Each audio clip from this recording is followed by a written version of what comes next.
Salut mesdames, mesdemoiselles et messieurs, bienvenue dans cette émission Wake Up.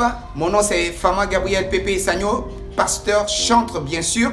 Cette émission Wake Up qui réveille ton esprit, qui t'amène à une autre dimension de ta vie, qui t'amène à voir la vie, à voir ta personnalité autrement qu'auparavant. Je t'exhorte de suivre cette vidéo, bien sûr, du début jusqu'à sa fin, et ça te fera beaucoup et énormément de bien.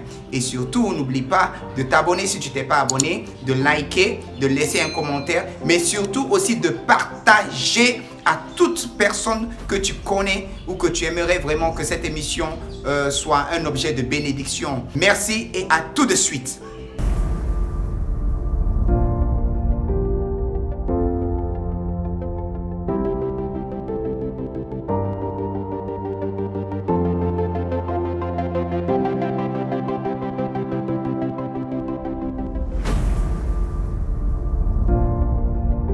Le thème que nous allons aborder portera sur « Sois maître de la crise ». Sois maître de la crise. Nous allons nous poser la question « Ah, mais il ne fait que parler de crise ». Bien sûr, je ne fais que parler de crise parce que le monde dans lequel nous nous trouvons aujourd'hui tourne autour des crises et des crises. Il y a des problèmes partout. Tu peux avoir des problèmes de loyer, tu peux avoir des problèmes des problèmes de facture, tu peux avoir des problèmes au lieu de travail, tu peux avoir des problèmes avec l'impôt, tu peux avoir des problèmes de réalisation, tu as des rêves, tu as des projets, tu es talentueux, tu veux réaliser beaucoup de choses. Mais tous ces obstacles devant lesquels tu te trouves constituent en réalité des difficultés. Et chaque difficulté représente aussi une crise. La crise, c'est un temps compliqué, c'est un temps difficile qu'une personne ou une entité ou une société traverse. Et c'est le cas du monde. Je voudrais que tu saches, à partir de cette vidéo, que tu dois être le maître de la crise.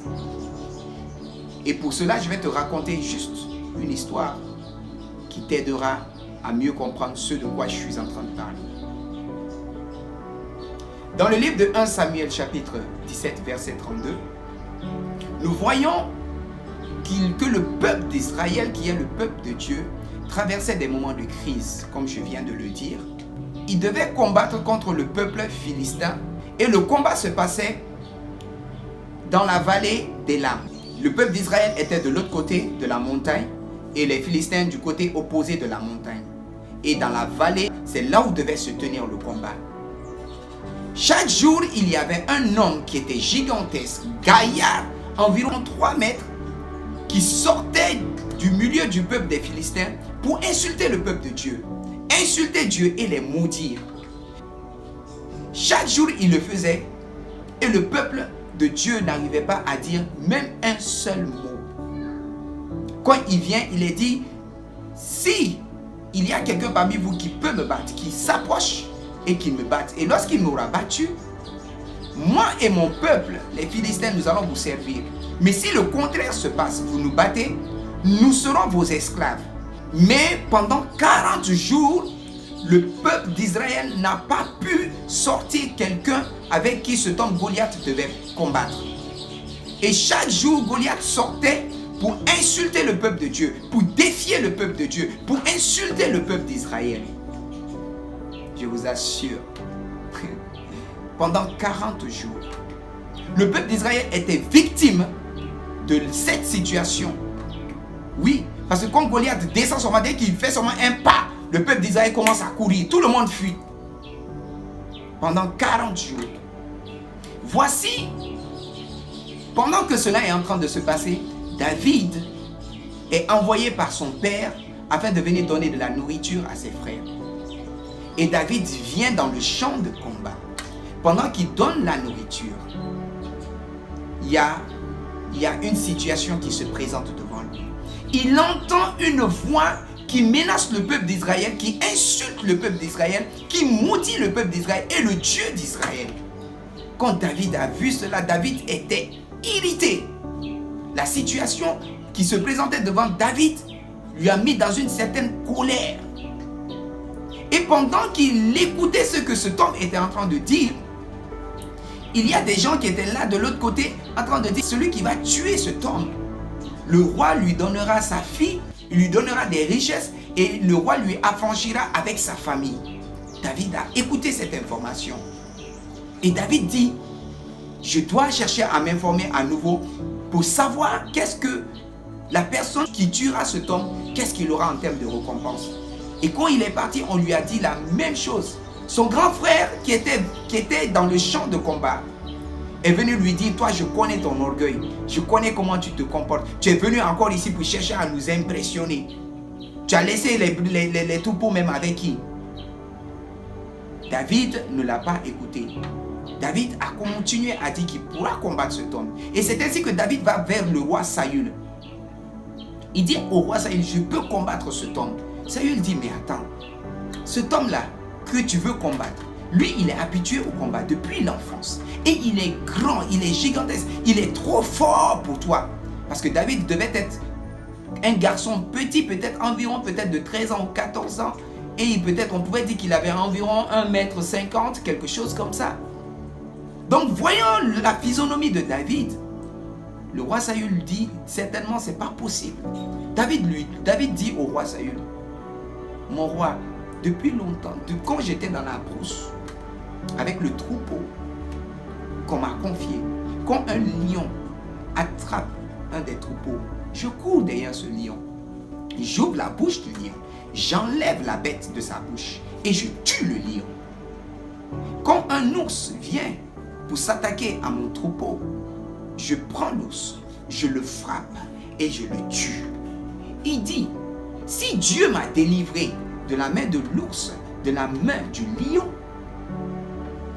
ce même Dieu va me délivrer de la main de ce Philistin incirconcis qui insulte le peuple de Dieu. Et c'est ainsi, vu l'assurance que David avait, le roi Saül lui donne ses revêtements. Mais David trouve qu'il est inconfortable avec les vêtements de Saül, son armure. Alors David décide d'aller contre Goliath. Comme il était dans la brousse. Donc en allant contre Goliath, il prend 5 pierres et puis une fronde. Il a son bâton dans la main. Et voilà, il va maintenant sur la vallée pour affronter Goliath. Quand Goliath le voit, Goliath dit, mais attends, ça c'est quelle foutaise ça? Ces gens m'envoient un tout petit garçon comme ça, avec un bâton, avec une fronde et une pierre. Non, toi petit garçon, je ne suis pas un chien. Et aujourd'hui là, je vais t'écraser et je donnerai ton corps aux oiseaux du ciel. David lui dit, tu viens contre moi avec l'épée, la lance et le javelot. Mais moi, je viens contre toi au nom de l'Éternel des armées, le Dieu d'Israël. Celui aujourd'hui que tu méprises, celui aujourd'hui que tu insultes. Et aujourd'hui, je vais couper ta tête. L'Éternel te livre entre mes mains. Et aujourd'hui, le monde entier saura qu'il y a un Dieu en Israël. Et c'est ainsi que Goliath, pendant qu'il venait contre David, David lui aussi, il fonce aussi vers Goliath en prenant une pierre et mettant dans sa fronde. Et pendant que Goliath est en train de venir, il est en train de rouler, tourner la pierre, en train de tournoyer la pierre. Il lance la pierre tombe, vient directement rentrer au niveau du front de Goliath. Et Goliath tombe. Et c'est ainsi qu'il coupe la tête de Goliath, comme il a si bien dit. Et ce fut la victoire du peuple d'Israël. Fin de l'histoire. Nous voyons ici que David est venu rencontrer une situation à laquelle il ne s'attendait pas. Parce qu'il est venu pour remettre quelque chose à ses frères. Et pendant qu'il vient accomplir cette mission, voilà, il y a une autre mission qui se présente au devant de lui. Devant laquelle tout le peuple d'Israël est effrayé et fuit. Mais David, il connaît qui il est. Il connaît le Dieu qui est avec lui. La première des choses, il y a eu une révolte en lui. Et cette révolte lui a poussé à demander quelle est la récompense qui sera donnée à celui qui battra le Philistin. Donc, il a cherché à connaître l'avantage qu'il y a à l'intérieur de cette crise que le peuple d'Israël est en train de traverser. Après cela, il y a son frère qui est venu le mépriser. Mais il n'a pas écouté les mépris de son frère. Et David est parti, il a vaincu le combat. Pourquoi? Parce que David savait qui il était, quel est le Dieu qu'il servait. Et face à cette situation, il s'est dit que Dieu aussi est capable de le délivrer. Et c'est pourquoi il n'a pas hésité de foncer vers Goliath. Maintenant, tu es dans une situation où tu es désespéré. Tous les jours, tu vois le même problème. Tu te couches, tu te réveilles, c'est le même problème. Tu sors, tu essaies de résoudre le problème. Le problème ne se résout pas. Laisse-moi te dire, connais ton identité, qui tu es.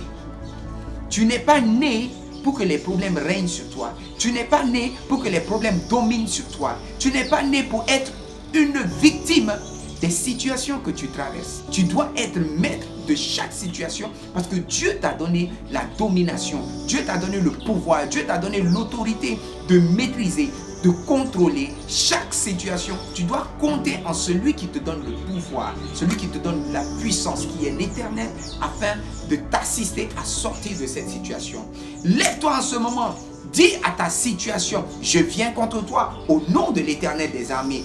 Oui, parce que tu as méprisé l'enfant de Dieu. Tu as méprisé cet enfant de Dieu que je suis. Tu as méprisé l'Éternel en m'attaquant, en venant contre moi. Si c'est la pauvreté, dis je viens contre toi au nom de l'Éternel des armées. Si c'est le manque, dis je viens contre toi au nom de l'Éternel des armées. Si ce sont les blocages, dis je viens contre toi au nom de l'Éternel des armées.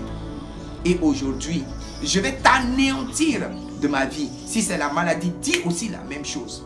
Et par la foi et par les actions que tu poseras, tu verras que tu sortiras de cette situation. Ne parle pas seulement, il faut agir aussi. Et tu verras ta situation changer. Pour être maître de ta situation, tu dois connaître qui tu es. Qui t'accompagne, qui est avec toi, qui est le Dieu qui t'accompagne, qui est le Dieu qui est à tes côtés. Et fonce vers la situation sans peur, sans crainte. De la même manière David a foncé. Fonce vers la situation et résous cette situation. Règle cette situation en allant devant le Seigneur et en fonçant vers la situation. Et je te dis qu'il y aura une solution et tu en témoigneras. Merci Seigneur parce que Seigneur tu as déjà résolu la situation de plusieurs personnes qui regardent cette vidéo. En ce moment tu es en train de débloquer plusieurs situations. Et oui tu le fais éternel Dieu de gloire. Et je te dis merci pour la délivrance que tu apportes éternel mon Dieu Seigneur dans la vie de toute personne qui regarde cette vidéo. Merci Seigneur au nom de Jésus. Amen. Merci d'avoir suivi cette émission. Je vous encourage encore de vous abonner si vous n'êtes pas abonné, de liker et de partager à beaucoup de personnes. Ça fera beaucoup de bien. À la prochaine vidéo. Que le Seigneur vous bénisse. Shalom.